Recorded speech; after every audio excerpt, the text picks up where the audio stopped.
नमस्कार. मी ए.व्ही. Kulkarni. Website designing कोर्सच्या या व्याख्यान सत्रातलं 5वं व्हिडिओ व्याख्यान आपण सुरू करत आहोत. मागच्या व्याख्यानात आपण HTML व्हिडिओ कसा टाकायचा, तर HTML मधले डाईव्ह स्पॅन हे टॅग कसे वापरायचे आणि CSS ह्याच्याबद्दल थोडी इंट्रोडक्शन प्रात्यक्षिकासकट आपण बघितली. आता या व्याख्यानात आपण पुढचा भाग बघणार आहोत. त्याच्यामध्ये मी नेहमी w3.css फ्रेमवर्कचा उल्लेख करतो ना, तर त्याच्यामध्ये CSS लँग्वेज तुम्हाला स्वतंत्रपणे शिकायला नको. हे फ्रेमवर्क एकदा माहिती करून घेतले की अतिशय सोपं काम आहे, ते अतिशय इफिशियंट आहे. तर हे काय आहे फ्रेमवर्क आपण थोडक्यात बघूयात. हे अलीकडचं फ्रेमवर्क आहे आणि हे रिस्पॉन्सिव्ह, याचा अर्थ हे मोबाईलमध्ये किंवा टॅबमध्ये किंवा तुमच्या डेस्कटॉप कम्प्युटरवर सगळ्यावर व्यवस्थित दिसतं. ज्याच्या सहाय्याने जी वेबसाईट तुम्ही कराल ती वेबसाईट या सगळ्या तुमच्या स्क्रीनवर व्यवस्थित दिसते. त्याला मोबाईल फ्रेंडली असं म्हणतात आणि मोबाईल फर्स्ट CSS फ्रेमवर्क असं म्हटलेलं आहे. हे मोबाईलसाठीच डिझाईन केलेलं आहे आणि मग बाकीच्या ह्याच्यात पण तुम्हाला व्यवस्थित दिसू शकतो. आता या सगळ्या ब्राउझरमध्ये क्रोम आहे, Firefox, Edge, Internet Explorer, Safari, Opera वगैरे बहुसंख्य ब्राउझरमध्ये हे व्यवस्थित दिसू शकतं. w3.css या फ्रेमवर्कमध्ये केलेली वेबसाईट. त्यानंतर आत्ता सांगितल्याप्रमाणे डेस्कटॉप, लॅपटॉप, टॅबलेट, मोबाईलवर व्यवस्थित दिसते ती. त्याच्यामध्ये काही फरक पडत नाही आपल्याला. सगळे कंटेंट्स व्यवस्थित दिसतात. आणखी एक वैशिष्ट्य आहे म्हणजे w3.css मध्ये CSS जे स्टँडर्ड आहेत तेवढाच त्याचा वापर केलेला आहे. बाकी त्यात आणखी काही गुंतागुंत नाही. म्हणजे जे क्वेरी म्हणतात किंवा जावास्क्रिप्ट वगैरे हे काही वापरले नाही, फक्त CSS वापरलेले. त्यामुळे हे अतिशय सोपं आहे. आणि हे आपण फ्रेमवर्क वापरणार आहोत पुढचे जे 2 आपली सत्र आहेत. त्याच्यामध्ये वेबसाईट कशी तयार करायची ही पहिल्या सत्रात बघणार आहोत, त्याचे डिटेल्स. दुसऱ्या सत्रात आपण 12 स्टेपमध्ये एक वेबसाईट प्रत्यक्ष करायची आणि ती अपलोड पण आपण करायची. हे सगळं पुढच्या 2 सत्रात आपण बघणार आहोत आणि त्यासाठी w3.css फ्रेमवर्कच आपण वापरणार आहोत, जे अतिशय सोपं आहे आणि CSSचे सगळे फायदे त्याच्यामध्ये आपल्याला मिळू शकतात. आता HTML मध्ये हायपरलिंक आणि हायपरलिंक इमेज या 2 गोष्टी आता बघायच्यात आपण. आता HTML या नावातच हायपरटेक्स्ट मार्कअप लँग्वेज असं म्हणलेले आहे. म्हणजे जे टेक्स्ट लिहिलेले दिसतात इथे हायपरलिंक लिहिलेले, पण याच्यामध्ये आणखी एक टेक्स्ट आहे, ते क्लिक केल्यानंतर मग त्याला हायपरटेक्स्ट असं म्हणलं किंवा टेक्स्ट इन टेक्स्ट असं म्हणलं तरी चालेल. ती लिंक कशी टाकायची हे आपण बघायचं. बऱ्याच लिंक्स आपल्याला तिथं टाकाव्या लागतात वेबसाईटमध्ये, निरनिराळे कंटेंट्स त्या ठिकाणी दाखवण्यासाठी. तर त्याचा वापर कसा करायचा आहे आपण बघू आणि हायपरलिंक कशी टाकायची हे बघू. आता एखादी वेबसाईट असेल तर ती वेबसाईट आपल्या वेबसाईटमध्ये टाकायची. असं जर करायचं असेल, उदाहरणार्थ आपल्याला जर https://www.avk.org या सगळ्याला अर्थ आहे विशिष्ट असा.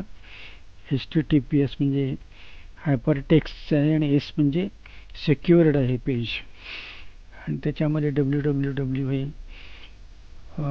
वर्ल्ड वाईड वेब आहे. त्याच्यामध्ये avk.org हे नाव आहे, ORG त्याचं एक्सटेन्शन आहे आणि त्याच्यात पुढे विजिट A.V. कुलकर्णी वेबसाईट. आता एनी सुरुवात होती, अँग्युलर ब्रॅकेट ए आपण म्हणजे हायपरलिंक लिहिणार आहोत. हायपरलिंक कुठले तर HREF म्हणजे हायपर रेफरन्स असं लक्षात ठेवलं तरी चालेल. ह्या लिंक हायपर रेफरन्स आहे, ह्या डबल कोटेशन मार्कमध्येच लिहायला पाहिजे. हे अशा पद्धतीने व्यवस्थित लिहिलं पाहिजे. जर जरा जरी चूक झाली लिहिण्यामध्ये तरी तुम्हाला ती वेबसाईट दिसणार नाही. आणि हे पूर्ण करायचं. अँग्युलर ब्रॅकेट आहे, हा पूर्ण केला. त्याच्यावर बाहेर काय दिसणार आहे तिथं, कारण हे हिडन आहे. मग दिसताना दिसणार विजिट AV कुलकर्णीच वेबसाईट, म्हणजे हे युजरला दिसेल या ठिकाणी, पण बाकी कोणाला दिसणार नाही ते.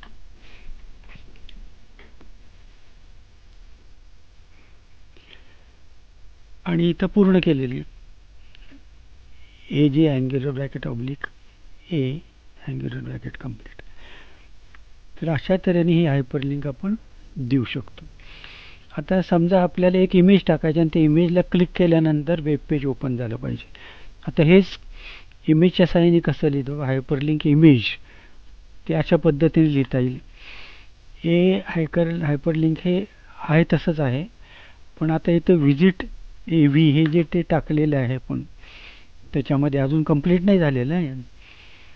या ठिकाणी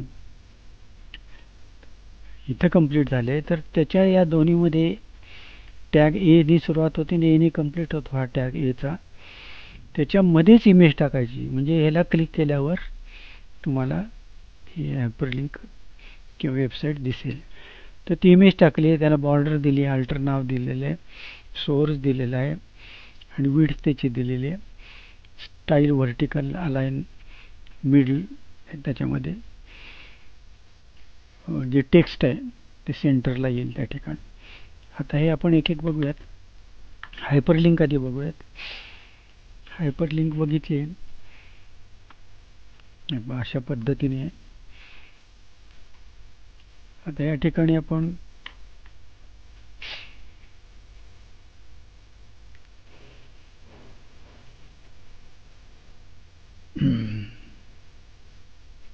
हे पहा, इथं जर आपण कर्सर नेला तर HTTPS खाली दिसते, अगदी तळाशी, म्हणजे ते तळाशी दिसतं. HTTPS चा ॲड्रेस तो त्या ठिकाणी दिसतोय आपल्याला. हायपरलिंक बघूयात आपण इथं. हायपरलिंक कोड कसं लिहिलंय बघूयात. नोटपॅड++, हे पहा, हे लिहिलेलं आहे हायपरलिंक. आता मगाशी मी तुम्हाला सांगितले, हे लिहिण्यात जरा जरी चूक झाली तर हे दिसणार नाही, तिथं व्यवस्थित दिसणार नाही ती लिंक. समजा हा G लिहायचा राहिला तुमचा, ORG, आणि आता मी रिफ्रेश करतोय तर त्या ठिकाणी ही लिंक दिसणार नाही. ओके,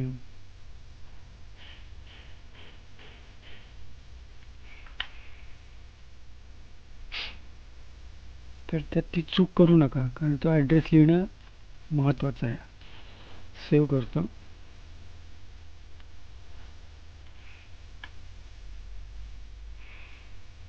आता इथं क्लिक केल्यावर काय दिसेल बघा, ही वेबसाईट दिसेल.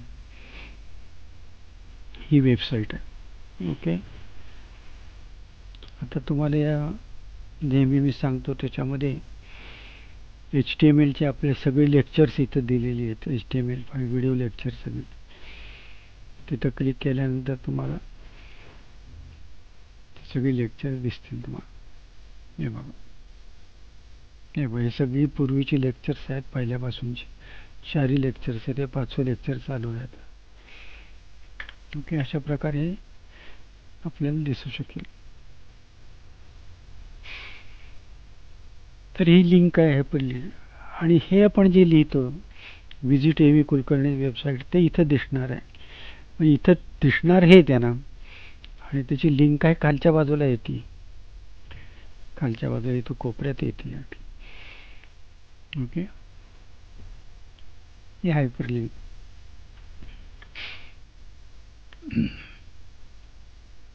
ठीक आहे.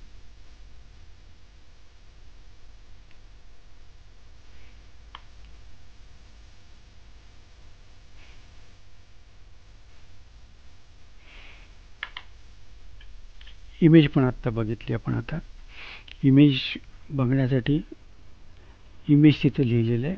हे बघा, इमेज आली. तर आता ह्या इमेजला इथं कर्सर नेला की इथं खालच्या बाजूला तो ॲड्रेस येईल. खाली कोपऱ्यात डावीकडे बघा, इथं तो ॲड्रेस येईल. इथं क्लिक केल्यावर मगाप्रमाणेच ही वेबसाईट दिसेल. म्हणजे इमेज क्लिक केल्यावर तुम्हाला त्या ठिकाणी वेबसाईट दिसू शकते. आता ते लिहिलंय कसं बघा, ए आहे स्टार्टिंग, तिथं लिंक दिलेली आहे आणि त्याच्यामध्ये इमेज टाकली आहे.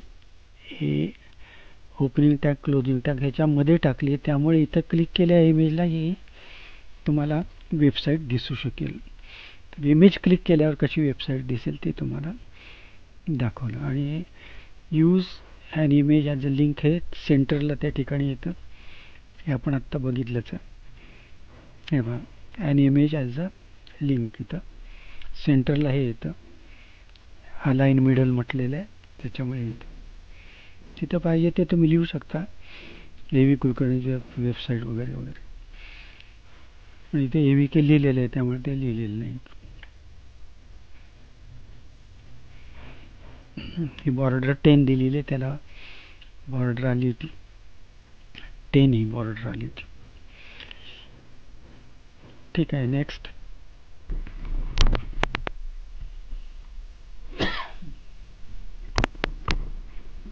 आता काही लिस्ट आपल्याला अशी लिहायची असेल, इंग्लिश, मराठी, हिंदी सब्जेक्टची लिस्ट आणखी कसली असेल. आणि अनऑर्डर ह्याला म्हटलं कारण नुसते डॉट या ठिकाणी येतं, 1 2 3 असं त्याला त्या ठिकाणी रँक त्याची किंवा नंबर्स येत नाहीत, म्हणून अनऑर्डर असं म्हणलं. ते सोपी आहे अतिशय. आता इथे W3 वापरलेले आहे, कंटेनर नाही वापरले नाही तरी चालेल आत्ता, कारण W3.css आपण आत्ता बघत नाही आहोत. आता UL असा लिहायचा हा टॅग आणि ऑब्लिक UL यामध्ये लिहायचा आहे. तर यूचा अर्थ अनऑर्डर्ड. आणि आता लिस्ट L आहे, पहिली लिस्ट लिहायची, लिस्ट ऑब्लिक लिस्टमध्ये पहिलं नाव, दुसऱ्या लिस्ट ऑब्लिक लिस्टमध्ये दुसरं, तिसरं नावाची पाहिजे तेवढी नावं लिहायची आणि सेव्ह करा. सेव्ह केल्यानंतर तुम्हाला अशा पद्धतीने ते दिसेल. अनऑर्डर्ड लिंक आहे, ही ऑर्डर्ड लिंक आहे. मग अशी आपण UL लिहिलं होतं, त्या ठिकाणी OL लिहायचं. OL लिहिल्यावर ऑर्डर क्लास त्या ठिकाणी येईल. आता त्या लिंक्स बघूयात आपण, ऑर्डर्ड आणि अनऑर्डर्ड, आणि त्याचं त्या ठिकाणी हे कसं लिहिलेलं आहे हे आपण बघूयात, कोड कसं लिहिलेलं आहे.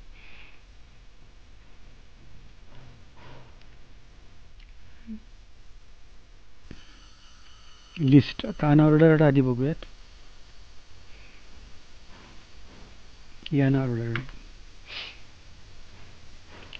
त्याचं कोड कसं लिहिलेलं आहे, पेज सोर्स बघा.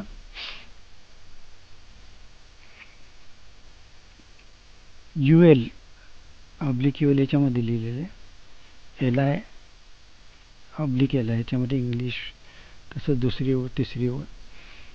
तर याच्यामध्ये आपण लिहू शकतो जे सब्जेक्ट्स आहेत ते.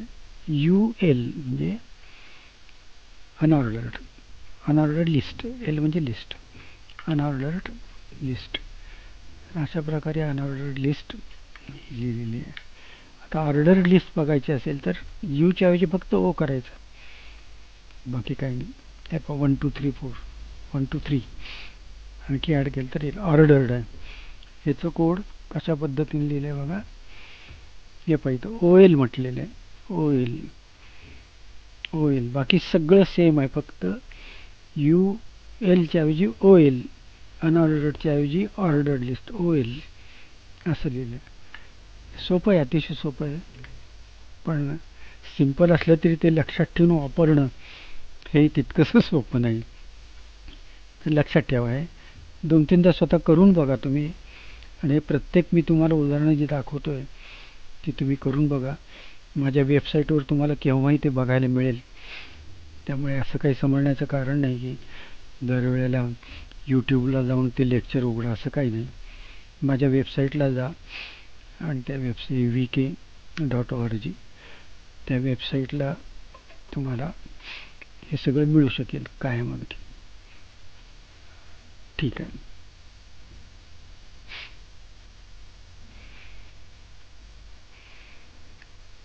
आता टेबल एक महत्त्वाचा भाग आहे अतिशय.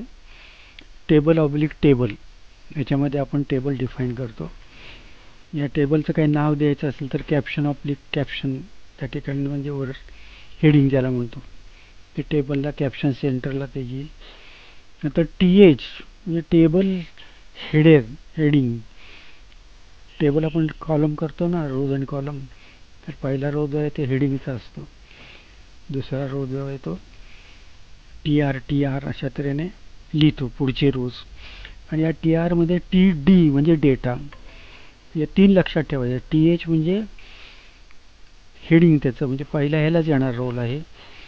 नंतर TD जे आहे त्या ठिकाणी डेटा काय आहे तो येईल तिथं त्या रो मध्ये.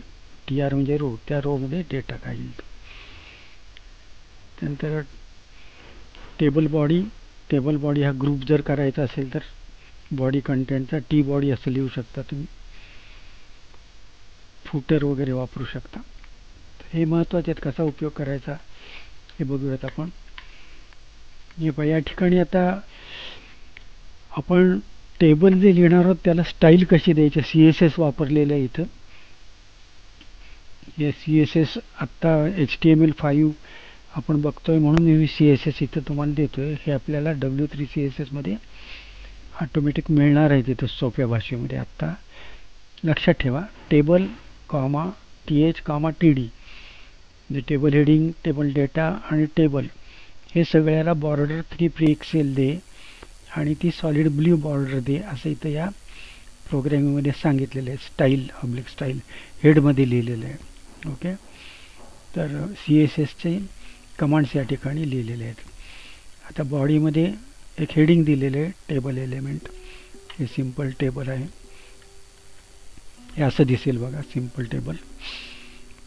त्याच्यामध्ये आता टेबल ऑब्लिक टेबलमध्ये आपण लिहितो टेबल खाली ऑब्लिक टेबल.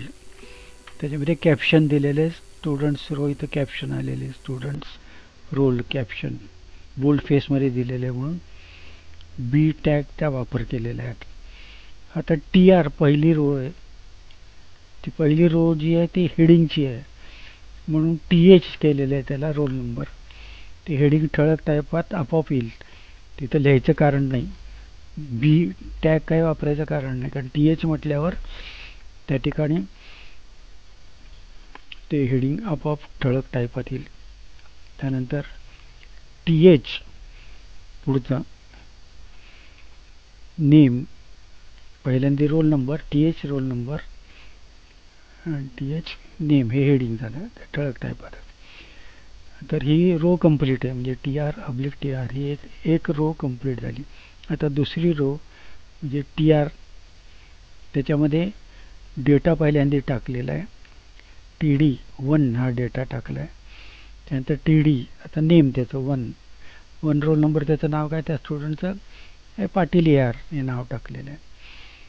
त्यानंतर TR हा रो कंप्लीट झाला. आता दुसरा रो TR TD डेटा काय आहे त्यातला पहिला 2 आहे रोल नंबर 2. TD दुसरा डेटा काय आहे देसाई हे नाव आहे हा कंप्लीट झाला.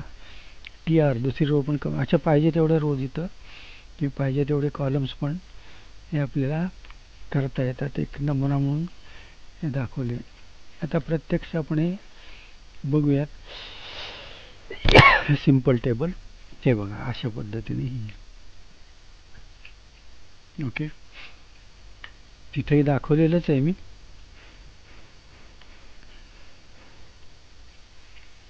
इथं दाखवले तेच आहे त्याचीच कॉपी इथं केलेली आहे. तर अशा तऱ्हेने बॉर्डर्स वगैरे येत आहेत. आता हे टेबल आपल्याला सेंटरला अलाइन करायचं. तर ते सेंटरला अलाइन करण्यासाठी स्टाईलचा वापर इथं केलेला आहे. टेबल TH TD बॉर्डर वगैरे मगाप्रमाणेच आहे.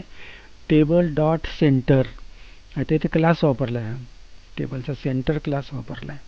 डॉट म्हणजे क्लास तो टेबलसाठी वापरायचा म्हणून टेबल डॉट सेंटर. तर margin left auto, margin right auto म्हणजे सेंटरला येणार आहे. आणि ॲट म्हटलेलं आहे टेक्स्ट हे सेंटरला. ॲट सेंटर आहे आपण मागेच बघितले टेक्स्ट सेंटरला कसं घ्यायचं. तर हे 3 या ठिकाणी 1, 2 आणि 3 या ठिकाणी ब्लॉक्स आपण केले CSSचे स्टाईल ऑब्लिक स्टाईल.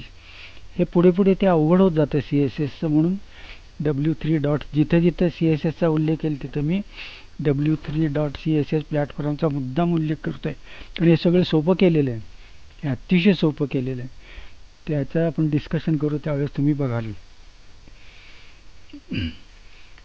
हे पहा या ठिकाणी बॉडी क्लास ॲट म्हणजे सेंटरला येणार आहे. टेबल क्लास सेंटरला येणार आहे. त्या क्लासचा ॲटचा उपयोग केला आहे, सेंटरचा उपयोग केलेला आहे. हे पहा सेंटरला आलं. ते मग अशी इकडे एका कडेला होता लेफ्टला सेंटरला. बघूयात आपण ते. हे अशा तऱ्हेने सेंटरला या ठिकाणी तुम्ही जरी या ठिकाणी एक्सपांड केलं तर या ठिकाणी तरी तुमच्या लक्षात येईल की हे सेंटरला या ठिकाणी आलेले. टॅबला जर बघितलं तर तुम्ही अशा प्रकारे सेंटरला येईल. मोबाईलला देखील असं सेंटरला त्या ठिकाणी दिसेल.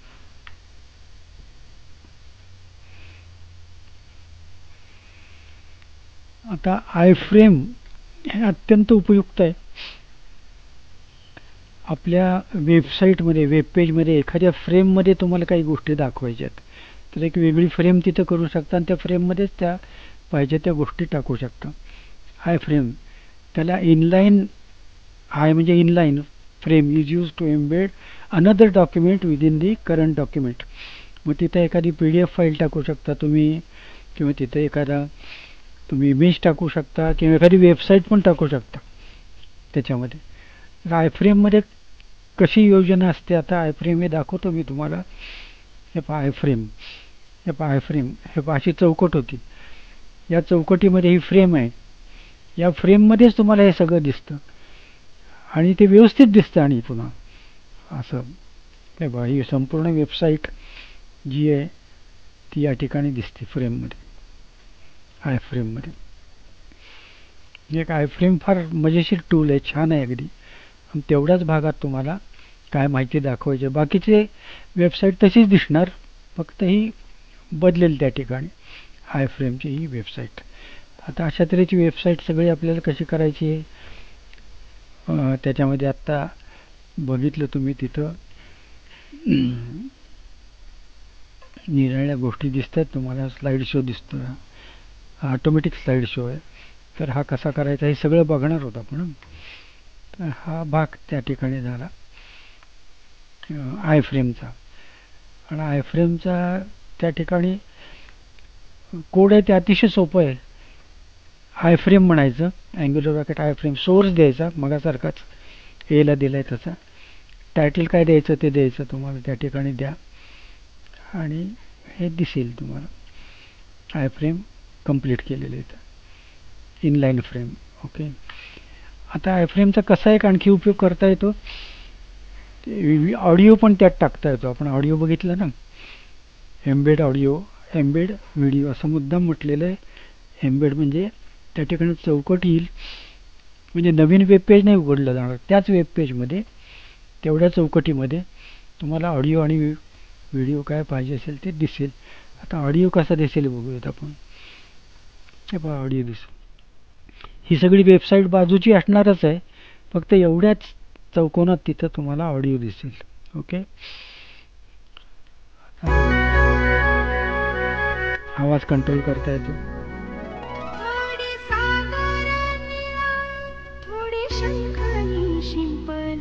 कधी चांदणे टिपूर तुझ्या डोळ्यात वाचले. असा ऑडिओ टाकता येतो. ओके.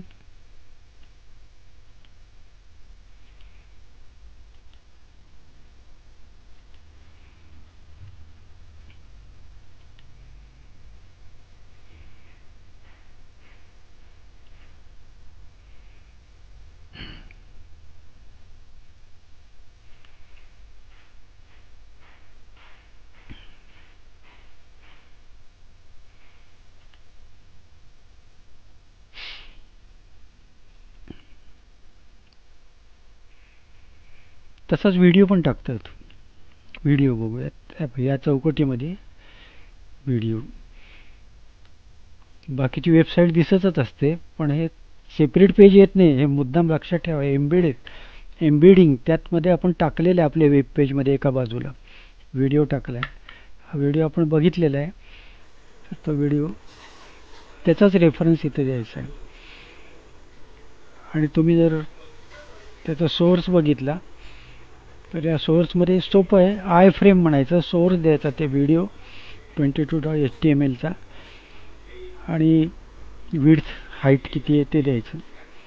अतिशय सोपं. I frame, source, width, height, बस एवढं दिलं की त्या आय फ्रेममध्ये तेवढ्या विड्थमध्ये ते त्या ठिकाणी दिसेल. ओके.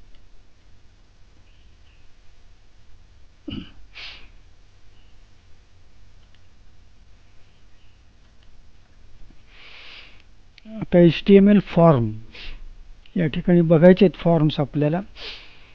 फॉर्म हा अत्यंत महत्त्वाचा भाग आहे. त्याच्यामध्ये जो कोणी वेबसाईट बघत असेल, क्लायंट त्याला आपण म्हणतो, त्याच्याकडनं डेटा मागवायचा आपल्याला.